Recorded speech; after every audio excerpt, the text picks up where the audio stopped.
Hi YouTube, it's the farmer here. I wasn't thinking about doing another video anytime soon. It's just kind of that time of year.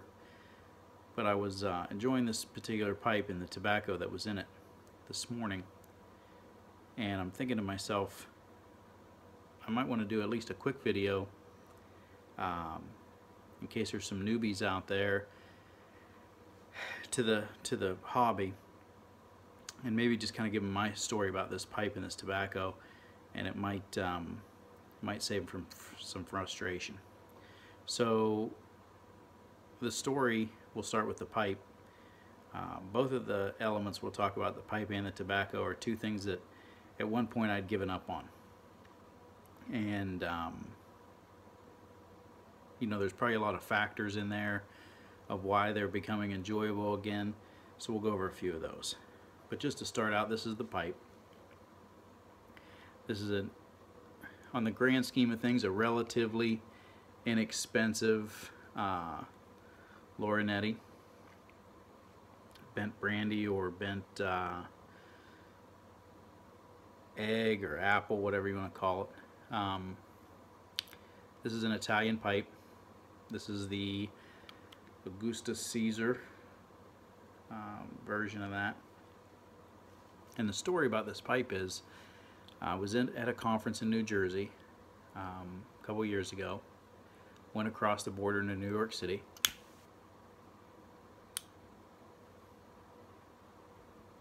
And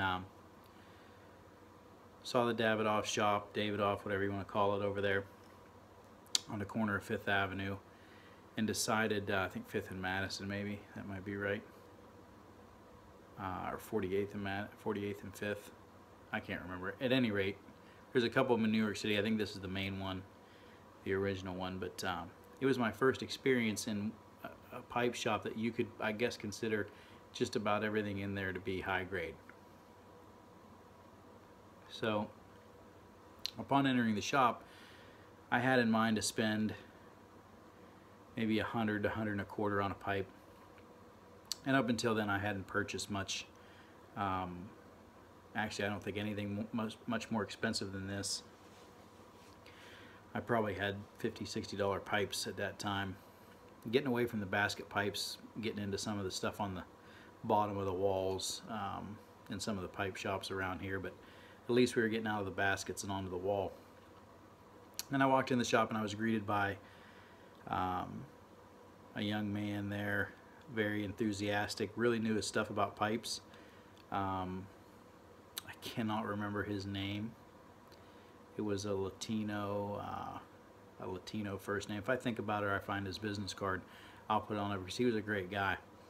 He was, according to his card, if I remember right, he was one of the managers there at that shop. Maybe they're all managers, I don't know.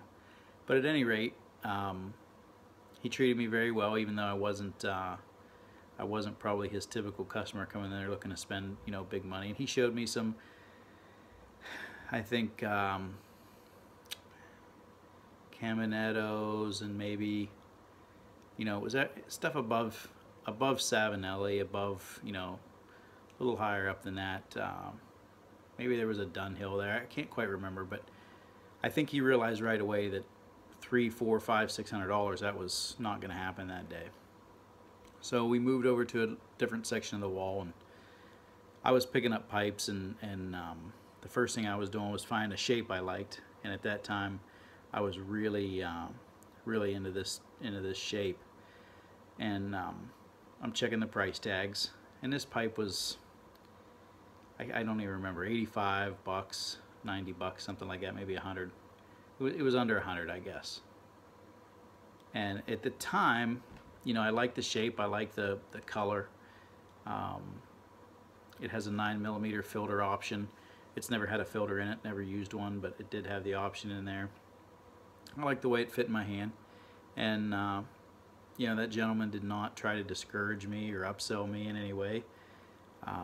He told me a few things about the history of the company, and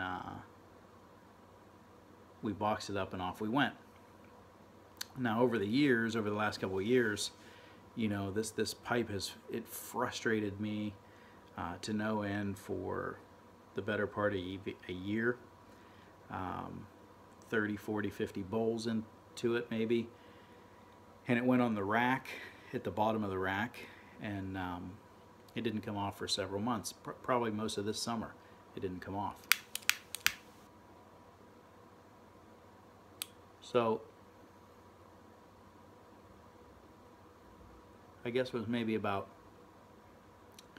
a month or so ago, I try to clean my pipes every 15 bowls or so, and I like to smoke while I'm doing it, and I used so many of the other ones that this was about the only one that hadn't had a bowl run through it since its last cleaning. So I picked it up and packed it and smoking away, and I probably got about halfway through it and realized it really wasn't smoking that bad. In fact, it smoked cool, it stayed clean, it stayed lit, maybe a little better than what this particular bowl was staying, but you know, this morning it stayed lit pretty much all the way through the bowl.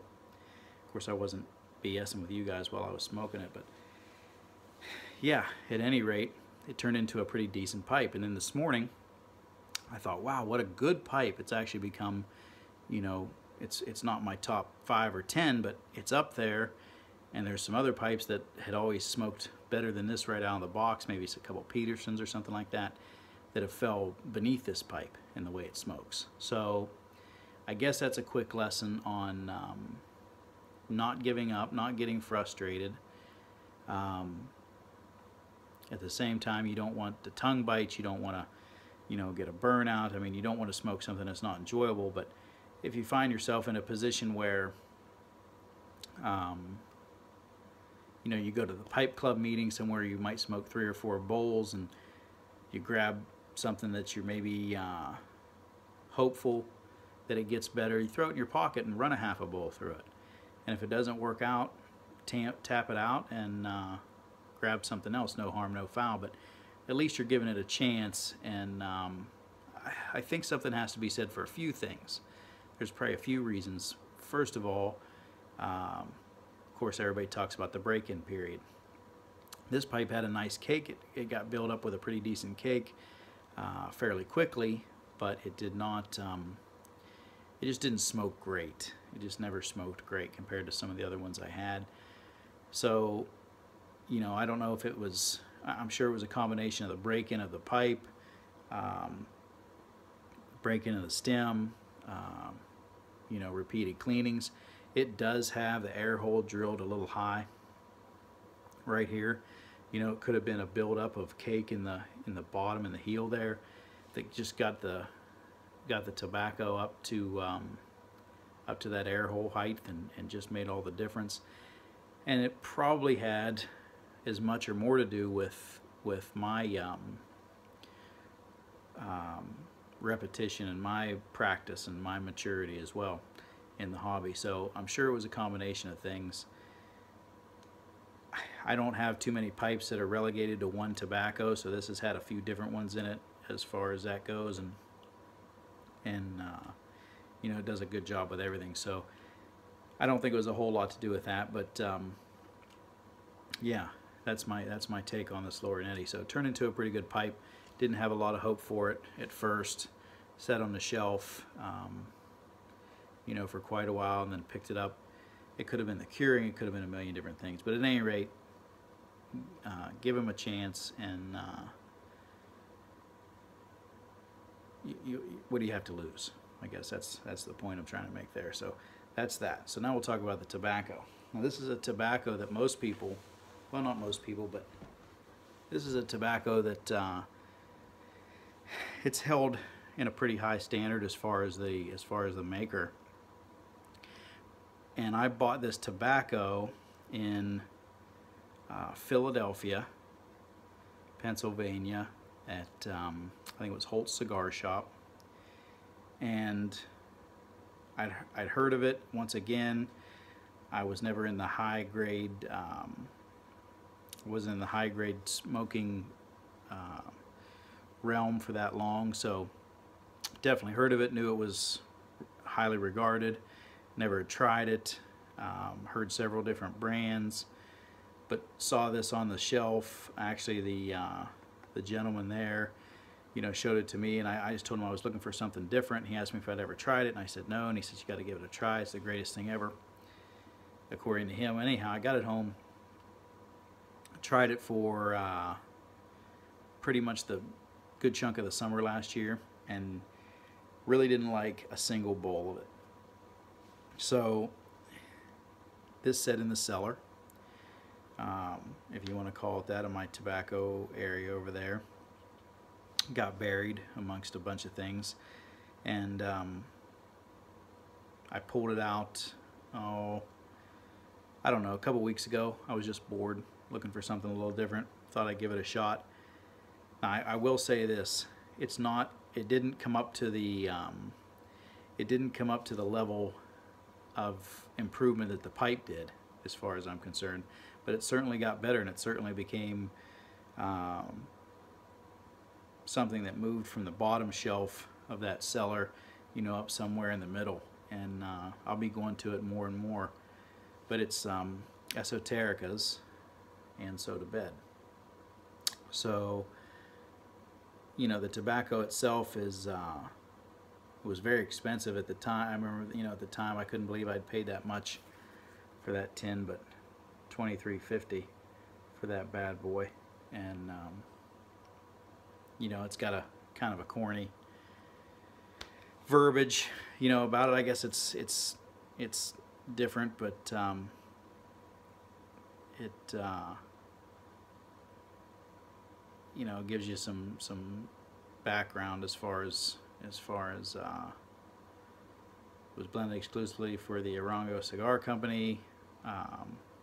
Put on your smoking jacket, pour a glass of vintage port, let your golden retriever settle at your feet, and enjoy the superlative mixture while you chronicle the day's events in your diary.